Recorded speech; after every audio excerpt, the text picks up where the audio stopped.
Let me demystify the concept of insurance.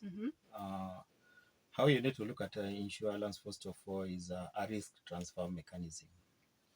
And when you talk about risk transfer mechanism, you are looking at those issues which are directly affecting you, but you do not have, those shock absorber to absorb them. So you look for another person and you transfer those, those issues. They are called the risk. So when we talk of insurance, therefore, we are looking at our surrounding. What are these issues, which are, are done in the flesh? How do we overcome this issue? Because simply we do not have that capacity to handle. So you look for another person. That party is called an insurance company. So insurance company will therefore offload your issue, but at a small consideration called premium. So therefore, as I said, when you look at insurance, you are looking at a kind of risk management.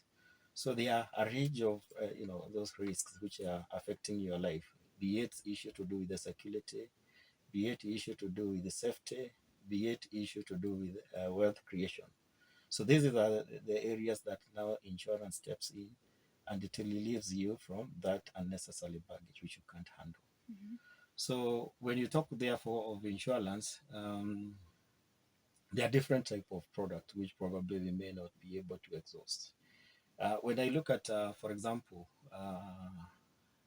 Haki FM, you people, you have a duty of care to your audience. The information that you disseminate, it must be information that, of course, is tested.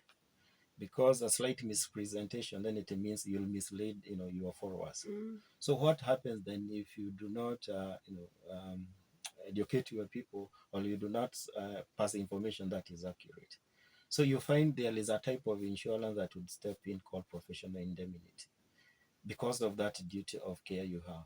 So when we are looking therefore at insurance, we are looking at different levels. We are looking at them at, say, retail level, that is individuals, and we are also looking at them at a corporate level. The most obvious or popular type of insurance, which me and you or everybody else is conversant with, is probably motor insurance. And when it comes to motor insurance, it's mandatory that anybody who has a motor vehicle in Kenya, as long as you are driving on a public road, the law demands that you have to have a third-party insurance. So maybe somebody may ask, what is this third-party insurance and why is it mandatory? And so I'll briefly explain what that is. Because when you look at motor, it has two major components. One is the material damage. You are looking at the car itself. The car, so many things can happen to it. It can get involved in an accident. It can be stolen. It can catch fire, which would definitely lead to a total loss, isn't it? Yeah. So there is that comprehensive cover that we give to the motor vehicle. That is not what is mandatory. The mandatory cover is now the third-party liability. And so when we are talking of third-party liability, we are looking at that other person who is not directly associated with you, who is not a member of your family.